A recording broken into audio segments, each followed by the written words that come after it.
Welcome to the channel, folks. Today, just getting the Ram ready here. Last weekend of March. I got it out last weekend, washed up. I haven't detailed it yet because I got a grocery list of parts here now and some on the way. Gonna go through and bleed out the brake system, put in higher end synthetic brake fluid, put in the new rotors. You can see in there or not, but drill and slotted rotors, new higher end ceramic pads, front, back, caliper covers. Blew out my shocks last year pulling the new Jayco Eagle up to Beulah, Michigan.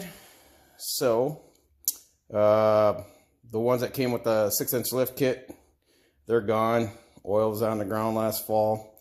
Blew out the airlift overload airbags, so put new ones in last fall before we put the trailer in storage.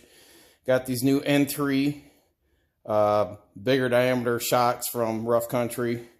I looked around. I spent 2 months looking around. I was going to go with Fox or Dirt Logic Icon, but I just couldn't wrap my head around $2,000 to $3,000 worth of struts and shocks. Also got these N3 struts, gas charged, for the 6-inch lift, so I can eliminate that lift block in there. So there's like a 2-3 inch lift block, probably 3-inch. So that is coming. I've got the hardware from Moog, and Moog don't make the hardware, but I got a good deal on Moog heavy duty front struts. I'm just going to rob the hardware, the springs, strut mounts, and all that. Switch them over to this. I also have the front kicker bars for more stability on the front lift cross member up in there. So they'll go across there, kind of like front ladder bars to say the least. And then that's the hardware kit for that. And so got it jacked up and gonna get ready to dive into this. There's the new airlift. I went with 2,100 pound airbags that had the 1,000 pound red ones, and that actually, those bigger ones pushed the truck up about another 2 to 3 inches. So now I got to make sure the bags are deflated before I bring it in the garage, or we're gonna have a garage door header issue. The Meg high-tech rear differential cover. So had to prop the jack stands up because those 4-ton jack stands will not reach the rear axle sitting on the ground. A little bit on this truck. It's a 2010 Dodge Ram.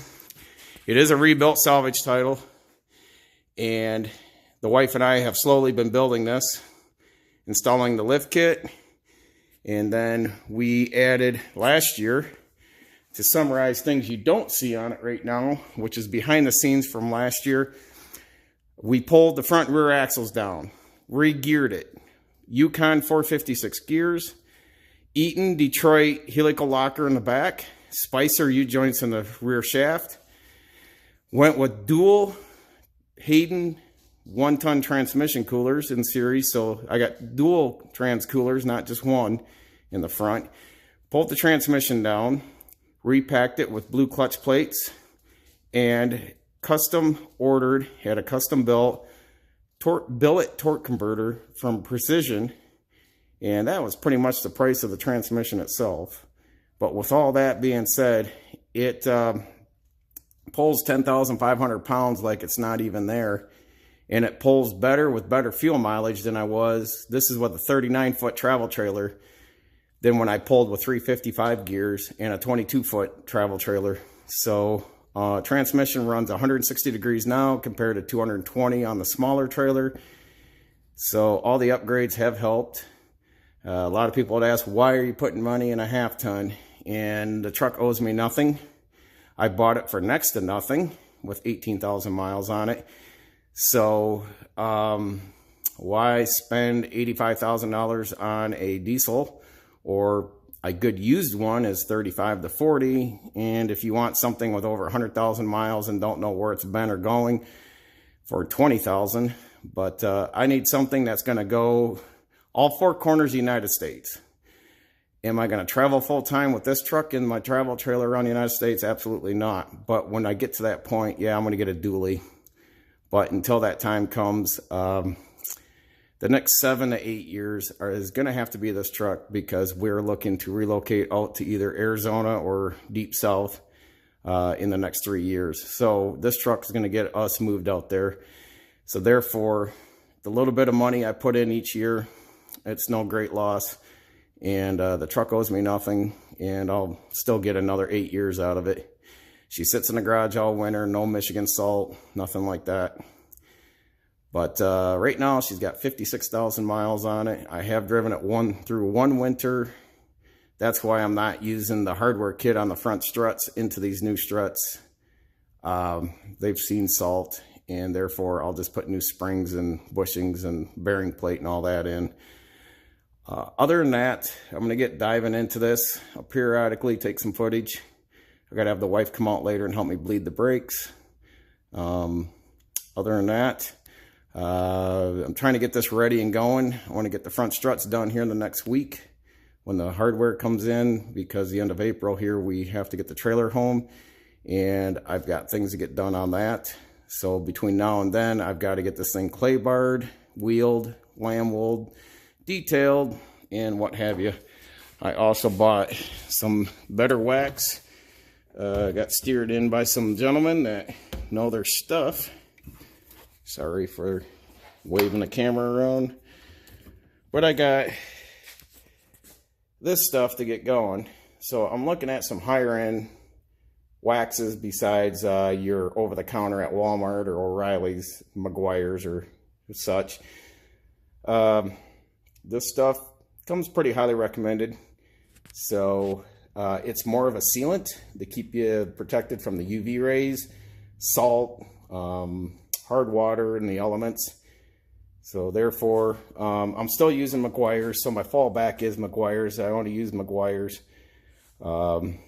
as a weekly or monthly detailing and maintenance.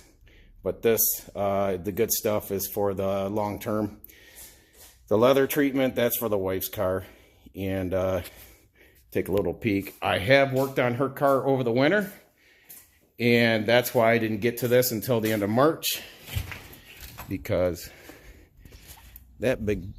this Fusion Sport, I basically had everything but wet sand it down, detailed it. I had to pull the subframe down, and I basically put everything new in the front end, because that bigger 3.5 liter kills the front end on these, because these suspensions are basically set up for the 4 cylinders.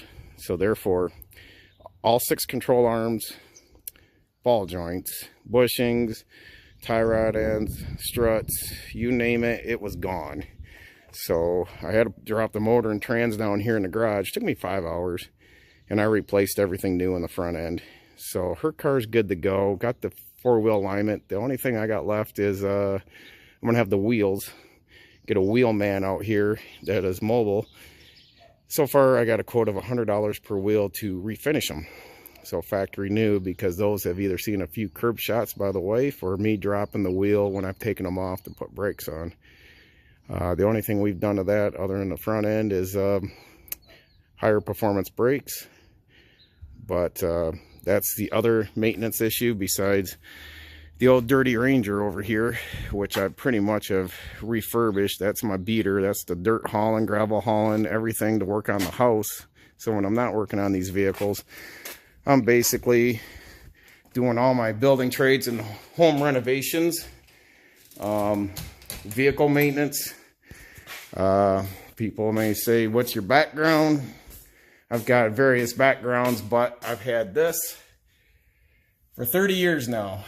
So, licensed mechanic, associate's degree in heavy truck diesel mechanics, besides my bachelor's degree, and nearly 2.5 years away from being a doctor of chiropractic sports medicine. So, I've been around the block a few times, welding and fabricating, previous certification, heavy equipment operating, semi-truck. I'm probably racking up close to 2 million miles